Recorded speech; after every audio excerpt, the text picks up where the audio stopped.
ওকে। আজকে একটা খুব ইন্টারেস্টিং বিষয় নিয়ে কথা বলবো। যেটা হচ্ছে আসলে আ আমি অবজার্ভ করলাম আ বেশ কয়েক বছর যাবৎ। মানে আপনি যদি চিন্তা করেন ২০০০ গত উম ৫ বছর বা গত ১০ বছরে আ যেই মানুষগুলা ফেসবুকে খুব বেশি নিজেদেরকে মানবতাবাদী, নিজেদেরকে সোশ্যাল অ্যাক্টিভিস্ট, তারপরে হচ্ছে মানে নিজেকে উপস্থাপন করার চেষ্টা করছে এভরি সিঙ্গেল অ্যাঙ্গেল, খুব সৎ, দায়িত্বশীল সাংবাদিক। মানে এভরি সিঙ্গেল অ্যাঙ্গেল আমি কয়েকটা কনক্রিট এক্সাম্পল দিব। মানে এন্ড অফ দ্য ডে অথবা হচ্ছে দায়ী আমি মানে কিছু হুজুরও দেখলাম আমি যেগুলা ইসলামের লেবাস নিয়ে এই কাজটা করে। সেক্ষেত্রে আমি শুরু করব একজনের নাম দিয়ে। আহ, একটা ছেলে অ্যারেস্ট হয়েছিল অনেক আগে, মেবি করোনার আগে বা পরে। সে অনেক বেশি মানুষকে দান সদ্গা করতো। তো তার অবয়বটা ছিল এরকম যে সে মানে অ্যারাবিক একটা ভাইব নিয়ে সে মানুষের কাছে যাইতো, খুবই সুন্দর সুন্দর কথা বলতো। তখন বিকাশ খুবই জয় জয়কার। তো বিকাশের মাধ্যমে সে টাকা ইনকাম করতো। ইন্টারেস্টিং বিষয় হচ্ছে কেউই তাকে কখন ইন দ্য বিগিনিং টাইম কেউ তাকে কোশ্চেন করে নাই যে সে তার যে লাইফ স্টাইল, সে যে একটা মাইক্রোবাস নিয়ে লক্ষ্মীপুর যাচ্ছে, বা আমরা দেখলাম অনেক দূরে দূরে গ্রাম থেকে গ্রামান্তরে দরিদ্র মানুষদেরকে সহযোগিতা করতেছে। What is his earning I mean source, সে কীভাবে এটা মেনটেন করতেছে।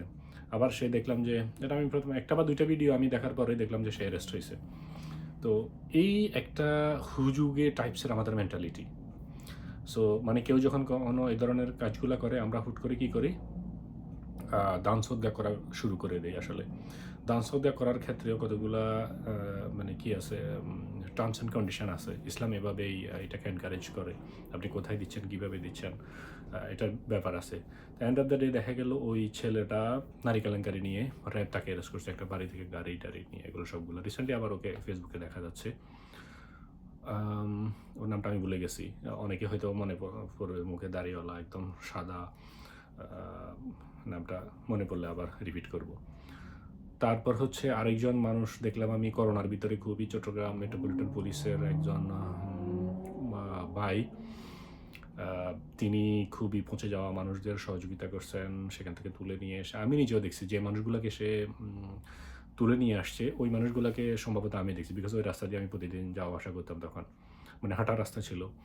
So this is very good example যে আমরা কেউই এটা করতেছি না, কিন্তু somebody take this responsibility to take care of like this people. কিন্তু অন দি আদার হ্যান্ড এখন আমি রিসেন্টলি এখন দেখতে মানে ওই কাজটা করার কারণে তার যে একটা সোশ্যাল কানেক্টিভিটি তৈরি হয়েছে, সে এটাকে বেনিফিটটা কীভাবে নিচ্ছে, সে নিচ্ছে এখন সে আম বিক্রি করতেছে। তারপর রিসেন্টলি দেখলাম সে 100% পিওর হালাল কসমেটিক্স অর 100% প্রসাধনী টাইম সামথিং লাইক দ্যাট, এরকম একটা আমি ফটো দেখলাম। তো এগুলো দেখলে খুবই হাসি পায় যে হ্যাঁ, মানুষ they are doing very good job.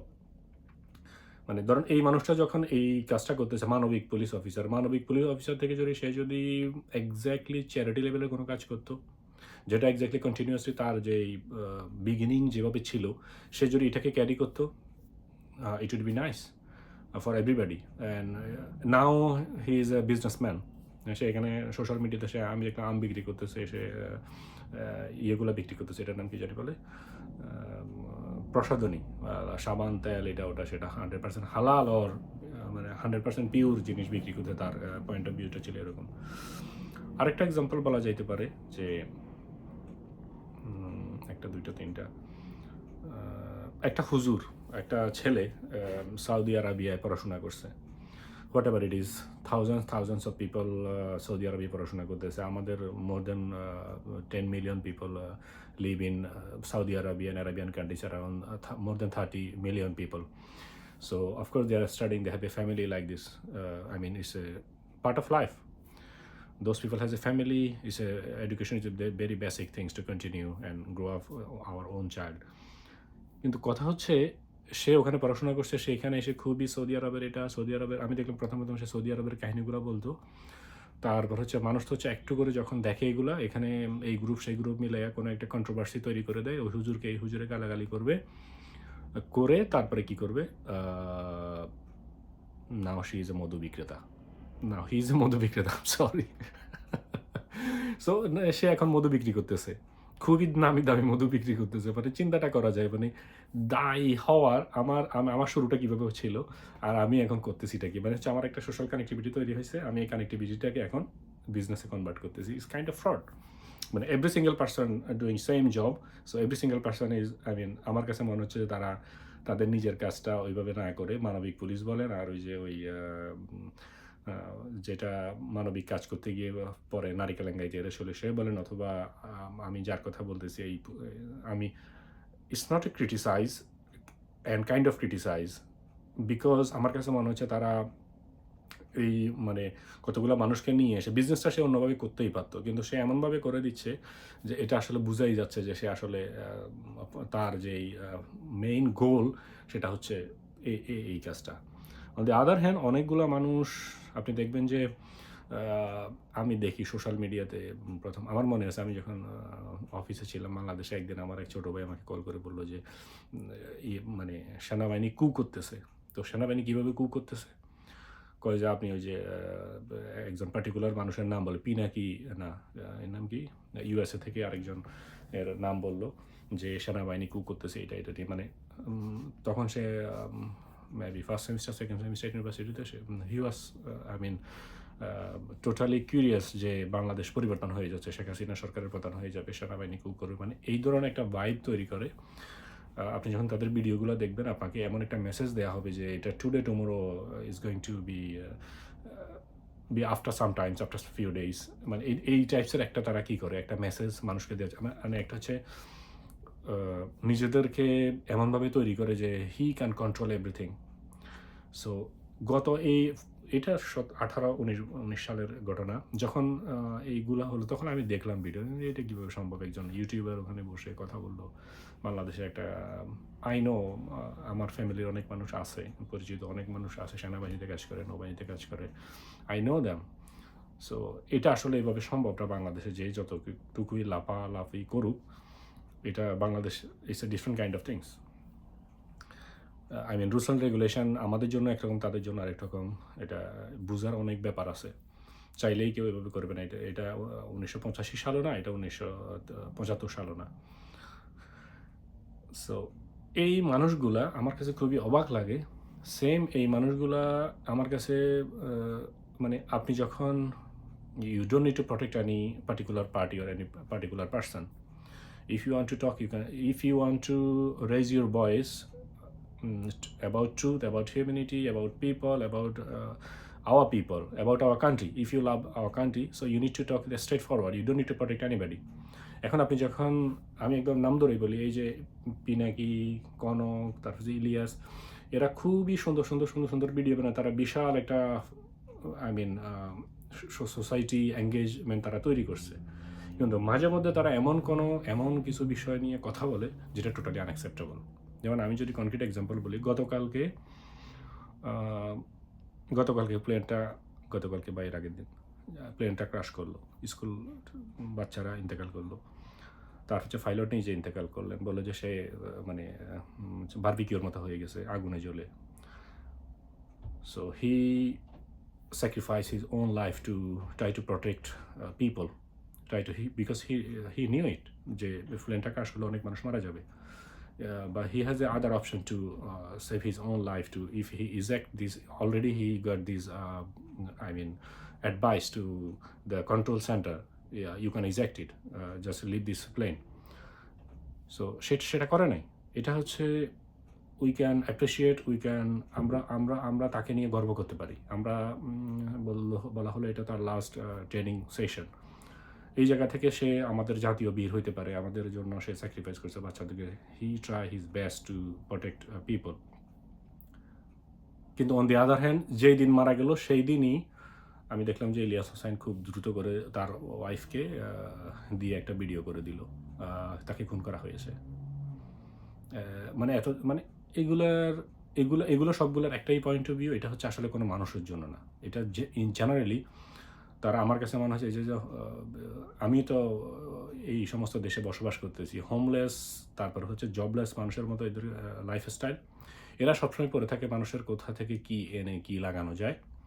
তারপর হচ্ছে এটা তো বলা কখনোই উচিত না। আমি যেটা মনে করি যে আজকে ঘটনাটা ঘটছে, দুর্নীতি করছে আর ১০ বছর আগে।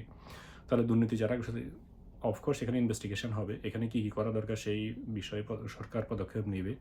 আমি তো চাইলেই ইউনূসকে সরকার সরাসরি কী করতে পারি না, আ দোষারোপ করতে পারি না। যেটা দোষারোপ করবে সেটা হচ্ছে রাজনৈতিক স্লোগান। এটা ইমপ্যাক্ট কোনো কিছু হবে না। সো আমরা আসলে কী করতে পারি? আমরা যেটা করতে পারি আমরা সেটা করতেছি না। আমরা করতেছি উল্টোটা। এখন দেখবেন ছাত্রলীগ ওখানে ঘটনাস্থলে এটাকে মডিফাই করে অন্যদিকে নিয়ে যাবে। সরকার পতনের আন্দোলন পর্যন্ত নিয়ে যেতে পারে। বিএনপিও সেটার সাথে যোগ দিবে। ছাত্রলীগ তো আছে অলরেডি, একজনে বলল যে টাকা তুলে শেখ হাসিনাকে নিয়ে আসা হবে। তার ফেসবুক পোস্টে সে ছাত্রলীগ ছিল। সো এই ধরনের নয়েজগুলা সোসাইটিতে তৈরি করে দিচ্ছে আমাদের বাইরে, মানে আমাদের মতো যারা মানুষগুলো আছে, আমি এদেরকে এক্স্যাক্টলি বলি যে উনি খুব সৎ, উনি খুব এটা সেটা বলে। Some cases he has done a lot of job. It was good, but some kind of video or সে অনেকগুলো বিষয় করে যেগুলো হচ্ছে আসলে অ্যানয়িং। মানে কেন করতেছে সেটাও বোঝা বড় দায়। মানে এদেরকে বোঝা বড় দায়। এন্ড অফ দ্য ডে যেটা হচ্ছে, যেটা আমি বলতে চাচ্ছিলাম, প্রত্যেকটা মানুষ চায় নিজের ভিউটাকে কামানোর জন্য, সত্য মিথ্যা এটা ওটা সেটা এর কাছ থেকে ওর কাছ থেকে। আমার কথা হচ্ছে যদি সে কোনো একজন মানুষের ইনভেস্টিগেশন জার্নালিস্ট হয়, সে তার জার্নালিস্টের তো কতগুলো রুলস অ্যান্ড রেগুলেশন আছে। সে তো চাইলেই যাকে তাকে যেভাবে সেভাবে ভিডিও কী করতে পারে না, পার্সোনাল ভিডিওটাকে পাবলিক করে দিতে পারে না শো অফ করার জন্য। উই হ্যাভ যদি এই দেশে আপনি থাকেন, এই দেশে আপনি যদি আমাকে জিজ্ঞেস করেন কারো একজনের number, no you have no right to ask me, this is a data protection law. আপনি আমাকে অন্য আরেকজনের নাম্বারের কথা জিজ্ঞেস করতে পারবেন না। তাহলে অন্য ডকুমেন্টসটার কথা তো বাদই দিলাম। আপনি নাম্বারে, আমরা যখন মানে জবে থাকি অনেক ক্ষেত্রে আমাদেরকে বলা হয় আমাদের বসের নাম্বার দেবে। I am sorry, I can't do that because আমাদের প্রসেস এটা অ্যালাউ করে না। আমি ডাটা প্রোটেকশন এর ল ব্রেক করবো যদি আমি কারো নাম্বার ইমেল এগুলো দিই। If you need to do you can call customer centre or you can call our head office. They can give you, if you need any assistant they can help you. কিন্তু আমাদের দেশে কী হচ্ছে, একজনের সাথে কথা হলো এর ভিডিওটা পাবলিশ করে দিচ্ছে। মানে এটা কাইন্ড অফ তাকে সে নিজেকে জাহির করতেছে, I can make like this kind of things. মানে আমি বলতেছি না সব কিছুই সে মানুষের এগেনস্টে করতেছে, অনেক অনেক অনেক বিষয় ছিল, কিন্তু এত কিছু করার কি দরকার?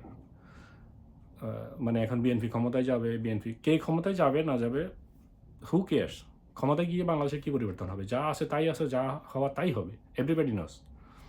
কিন্তু কথা হচ্ছে এই যে মানুষগুলা নিজেদের একটা মুখোশ তৈরি করে যে আমি এটা করব, ওইটা করব, সেটা করব, আমি আপনাদের পাশে আছি, সাধারণ মানুষের, এটা হচ্ছে কাইন্ড অফ আই মিন, মানে কেউ যদি আমার ভিডিওটা দেখে এবং আমি যদি একটা ভিডিও একজনকে স্যাটিসফাইড করে সত্য কথা বলে, আরেকটা যদি আমি আমার এগেনস্টে কথা বলি, আমি আমার এগেনস্টে নর্মস এবং রুলস অথবা সোসাইটির এগেনস্টে কথা বলি, তাহলে বিষয়টা কী দাঁড়ালো? আমি যে মানুষগুলো আমাকে ট্রাস্ট করছে, যে মানুষগুলো সময় নিয়ে ভিডিও দেখে, তার এই সময়টা আমি নষ্ট করে দিলাম, তার এই যে ট্রাস্টটা সেটা আমি নষ্ট করে দিলাম। আমার কাছে মনে হয় এটা শুধু আমি না, সবাই তো আর everybody feel shy to talk in front of camera, me too as well. But sometimes আপনাকে কথা বলতে হবে, মানে যখন মনে হবে যে আপনার কথা বলা দরকার। তো অনেকেই আমি মনে করি এদেরকে কখনো দালাল বলে আখ্যায়িত করবে, কখনো বিকজ আমার কাছে মনে হচ্ছে তারা they get paid to doing like this kind of things everybody.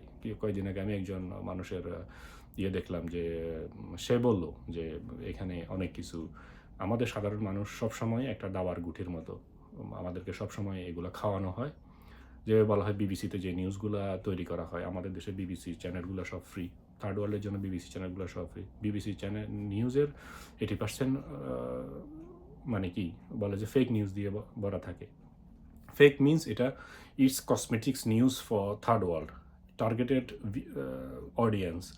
So exactly এখন যারা আমাদেরকে বয়ানগুলো শোনাচ্ছে, এটা করবে সেটা করবে, আসলে ওইভাবে কোনো কিছু করা যতটুকু বলে ততটুকু না, অথবা তারা চাইলে এটাকে আরও কনস্ট্রাকটিভ ওয়েতে করতে পারতো। মানে you don't need to protect. আমি যদি এতদিন চাঁদাবাজ, ঘুষখোর, সুদখোর, অনিয়ম, বিশৃঙ্খলা, সকল ধরনের অনিয়মের বিরুদ্ধে, করাপশনের বিরুদ্ধে যদি আমি কথা বলি, তাহলে আমাকে কথা বলতেই হবে, whoever it is, I don't care. আর যদি আমি যদি কথা না বলি, তাহলে I don't need to talk. এখন আমি যদি কথা বলার মাঝখানে একজনকে প্রোটেক্ট করার জন্য বলে আরেকজনকে এভাবে বলে, তাহলে তো ডাবল স্ট্যান্ডার্ড। তাহলে আসলে মানুষ যাবে কই? মানুষ কথা শুনতে শুনতে আসলে মানুষ বিরক্ত, কে সত্য, কে মিথ্যা, কে আসলে ভালো বলতেছে, মন্দ বলতেছে, টোটালি মানুষ কনফিউজ।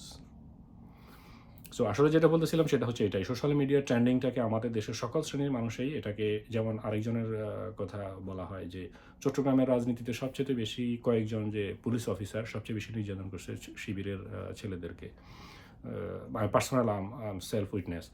সো তার ভিতরে একজন ছিল ওসি মহসিন। আমার সাথে অনেক আগে একদিন রিক্সাওয়ালার সাথে কথা হচ্ছিল, তখন সে খুবই মোবাইল চুরি, এটা চুরি, এটা করে, মানে সোশ্যাল মিডিয়াতে সেগুলো প্রচার করে, সে মোবাইল উদ্ধার করছে, এই করছে, মানে সোশ্যাল মিডিয়া ইনফ্লুয়েন্সার হয়ে গেছে ওসি মহসিন। যখন চট্টগ্রাম থেকে বা কলিয়াতনা থেকে খুলনা বা কোন জায়গায় চলে গেছে, তখন সে ওখানে গিয়ে সোশ্যাল মিডিয়া ইনফ্লুয়েন্সার। তখন মানুষ, এটা আমার মনে আছে, আমি রিক্সাতে একজন মানুষের সাথে বাগবিতণ্ডা না, আমি জাস্ট তাকে বলছি, you don't know who is this guy, because সে কীভাবে মানুষকে নির্যাতন করছে, আই নো ইট। এখন সে এটাকে ডাকার জন্য, এখন কিন্তু সে পলাতক অবস্থায় আছে। সো সবাই সোশ্যাল মিডিয়ার ট্রেন্ডিংটাকে ইউজ করে হচ্ছে নিজেদের মুখোশটাকে আড়াল করার জন্য।